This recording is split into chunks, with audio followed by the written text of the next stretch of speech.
Well, good morning. I want to talk to you about, or share with you some of the insights I've seen recently around how talent acquisition and recruiting is emerging and changing around the world. I wanted to give you some food for thought this morning as you start into this fantastic day and fantastic agenda.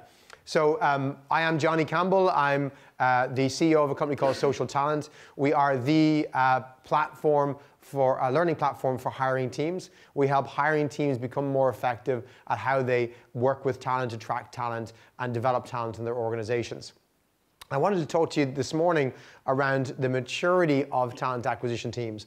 I've been doing this in SocialTalent for maybe 10 years and working with many different companies and seeing the evolution of sourcing, recruiting, hiring, interviewing, business partnering over those years. And I see different organizations at different stages of maturity or development. And I wanted to describe to you, what I'm seeing as the general trend, notwithstanding the fact that each company is different, each team is different, and you will be at your own stage of maturity and development as an organization. But I wanted to share with you some of the trends. I'm going to focus on two things. I want to give you a kind of macro level, big level of what's happening in the world of work today, the big drivers, I think, of what's probably happening in your companies, your teams, and your world. And talk then about what does it mean for hiring teams, hiring organizations, whether you're a team delivering a service to other organizations or you are the recruiting or hiring or HR team yourself. That makes sense? So Gabor told me I got to move quickly and get off this stage for all the other speakers, so I'll try and move promptly on. So today's world of work is dominated by several forces. These are the four forces I think that are most important in driving what we do day to day in talent acquisition. The first and arguably the most important is the very tight labor market we work in today. This is the US unemployment rate, as you'll see, falling since the beginning of the recession back in 08, 09, and it's plummeted down to all-time lows. In the US, unemployment rates have not been this low for 40 years. In Europe, we face something similar, and I've just taken a sample of different European markets. You'll see the same from that purple line is Ireland, where I'm from. Back in 2012, we had unemployment rates that were heading towards 20%. And you see we're down at low rates of near 5%. I know here in Hungary, we have unemployment rates of about 3.5%. Extremely tight, which is familiar with a lot of Central and Eastern European countries. You have Czechia, who have unemployment rates below 2.5%, insane levels. And when we look at a market like Hungary and we see 3.5%, you can just expect in a city like Budapest, probably zero or minus 0.1%, where we just do not have enough people to fill the jobs, right? There's nobody available. So this is the most important factor, I think, driving any change in talent acquisition. If there were loads of people to fill the jobs, and we didn't have to fight hard for them, I don't think we'd innovate. We wouldn't have to have a good process. We wouldn't have to have great technology. It would be easy. So you've got to remember that because the labor market is so tight, this is why we have these drivers of change in talent acquisition. If you own the only coffee store in the city, you don't have to have a good coffee store. You don't have to have good coffee. You don't have to have Wi-Fi. You don't have to have seats. You don't have to sell muffins because you're the only coffee store in town. What happens when Starbucks opens up and 17 other coffee stores open up on the same street? All of a sudden, you've got to do things to compete. You've got to have all these different cool things happening, free Wi-Fi, entertainment, maybe have guitarists playing songs in your cafe. I don't know what you've got to do, but you've got to compete. And this is what it's like for us in talent today. There are lots of coffee stores, all the other companies competing for talent, and we have to do something different. Our labor is different. It used to be a case whereby we would generally hire the people in the town or the city that we're in, and that was our labor pool. But talent is different these days. In Europe, in particular, up to 80% of technical roles are filled by non-nationals across most markets. People who weren't born in that country fill a lot of those highly technical roles. And this is due to largely Ryanair, right? The Irish invention, cheap flights.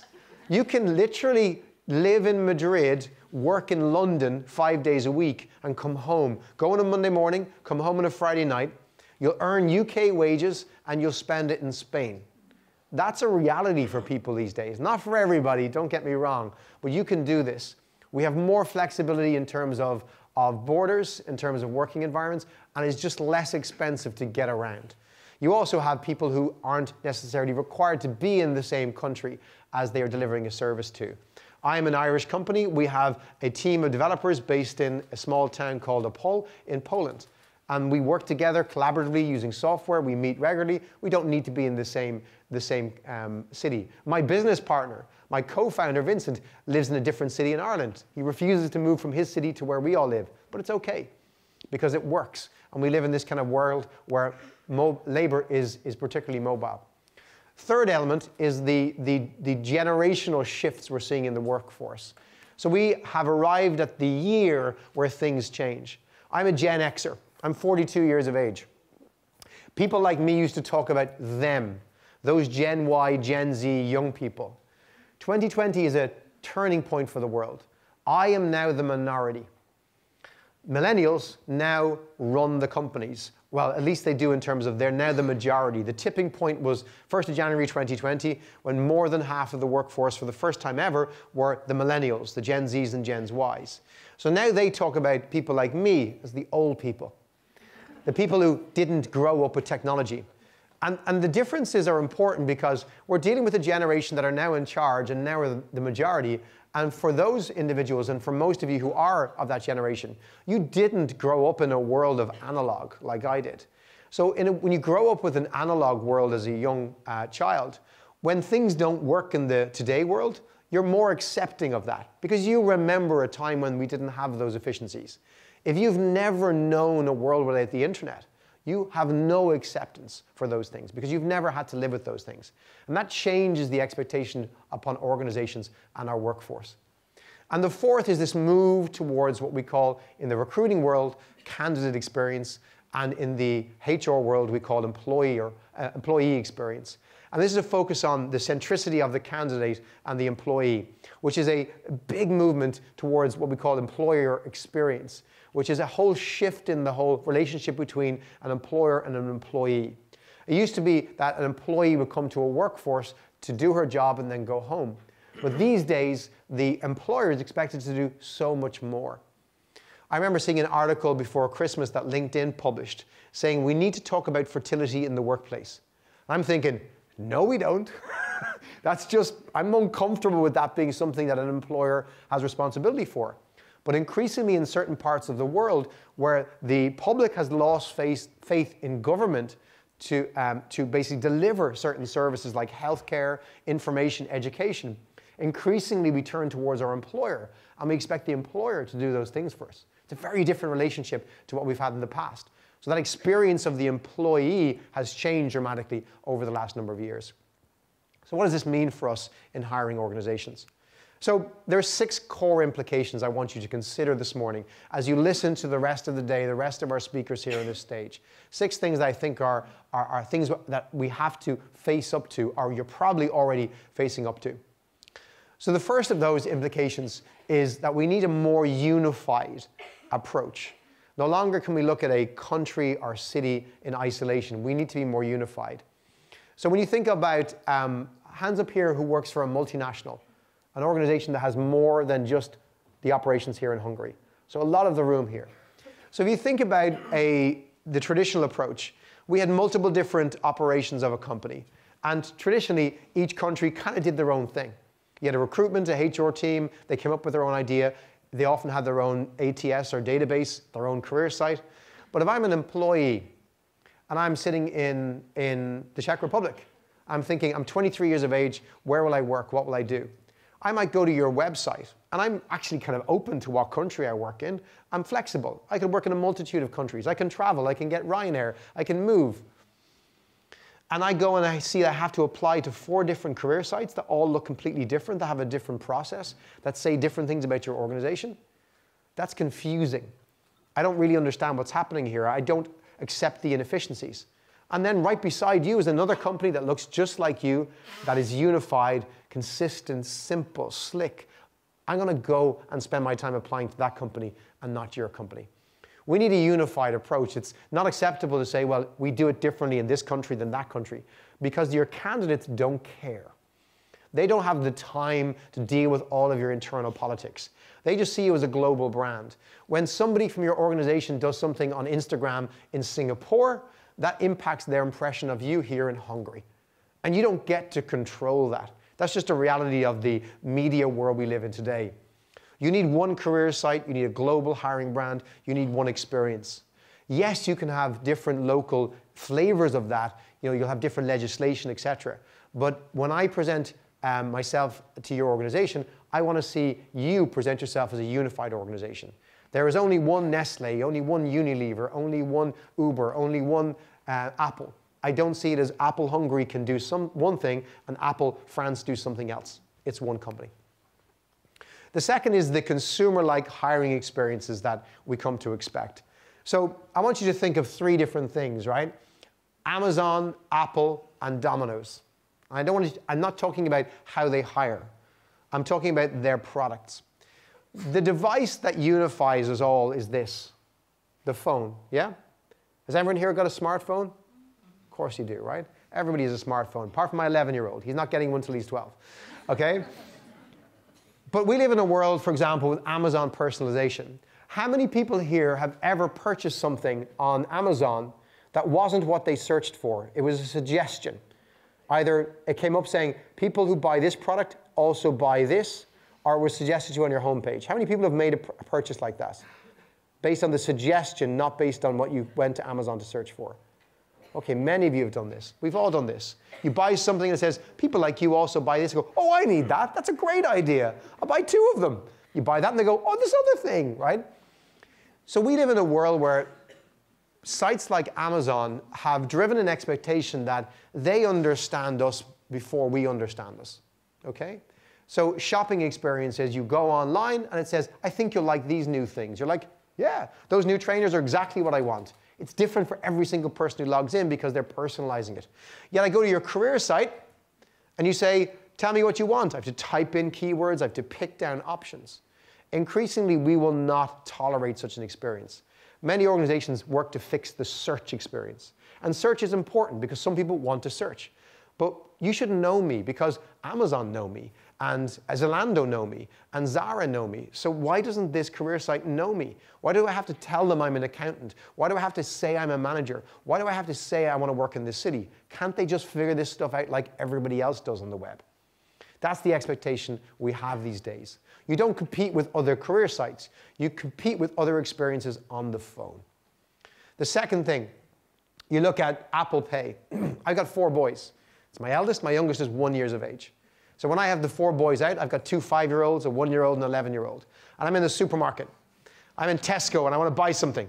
And I've got a shopping basket, I've got a baby here, I've got 2 5-year-olds who run in different directions, I'm trying to hold them. My 11-year-old's trying to help me parent as well. It's crazy. And I go to pay. I do my self-scan, and I have it ready to go. What do? I've got one arm here, I'm doing this, my wallet's here, and I pay. And it's really simple. 2 taps of my watch, my credit card is paid, it's really simple.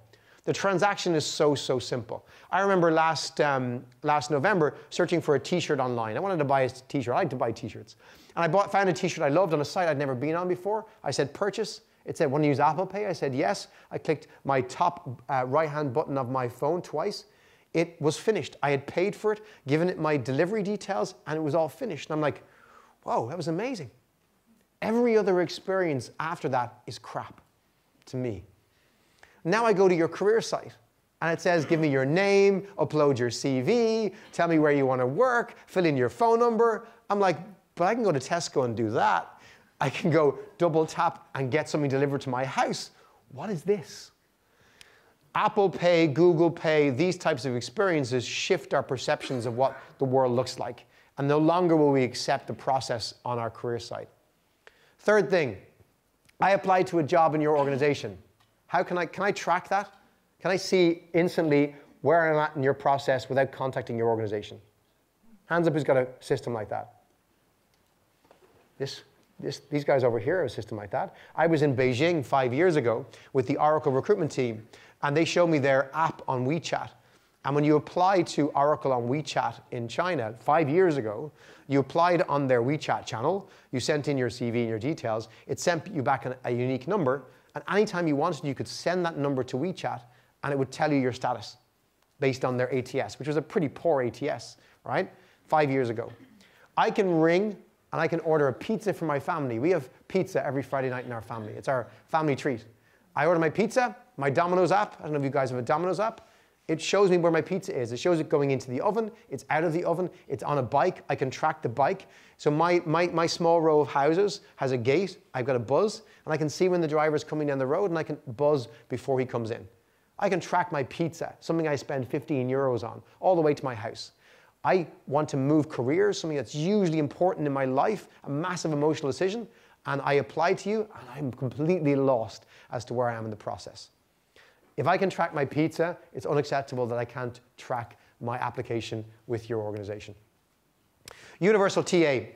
So again, back to our approach, we need to think more around global talent pools. We hire outside Hungary for jobs in Hungary, I imagine, for a lot of roles. 3.5% unemployment, you're going to have to hire outside the market, hire foreign nationals. Yet, if we don't have a database that's unified, if we can't see the candidates that our colleagues across the border in Romania have, then that doesn't make sense.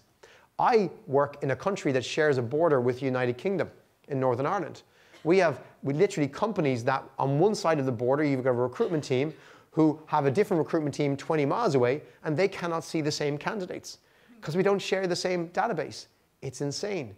If I interview for a job in the UK and I get to 3 rounds of interviews and you go, your company says, we have a job in Hungary I think you'd be great for, and you go, I'd love to interview there. At what stage of the process do I expect to start the interview process in Hungary?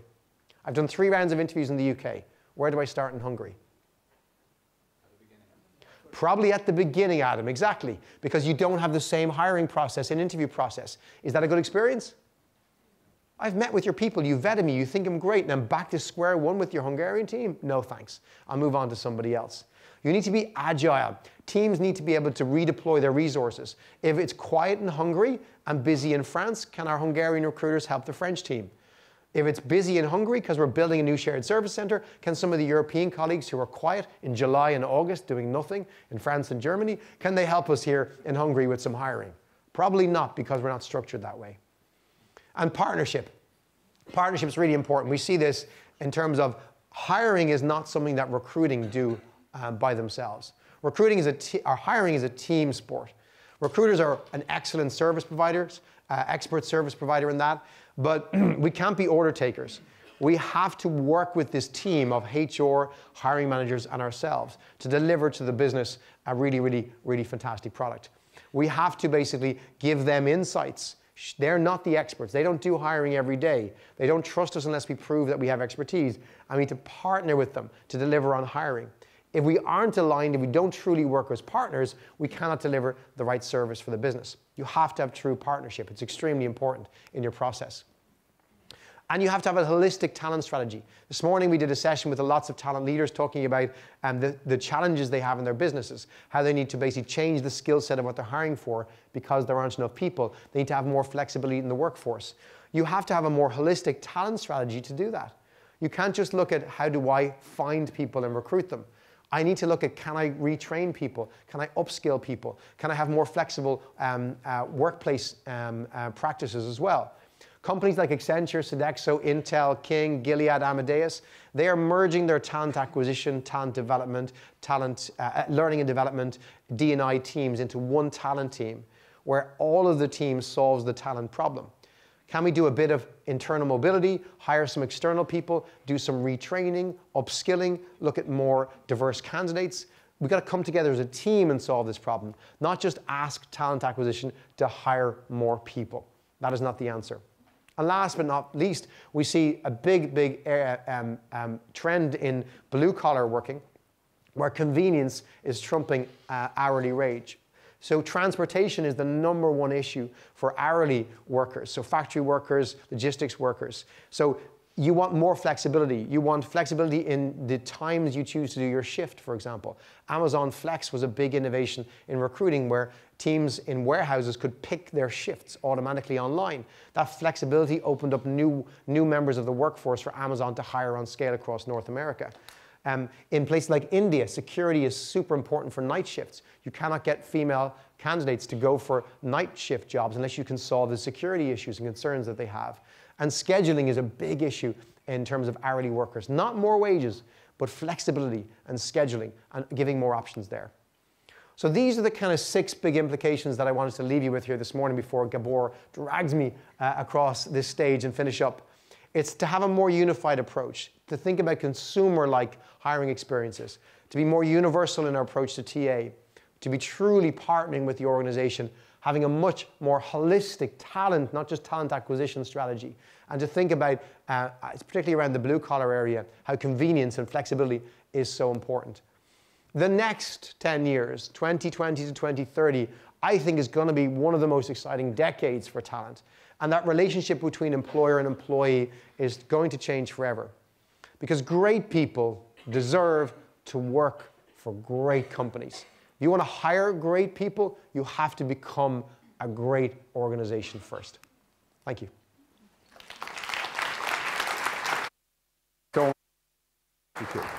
Thank you so much.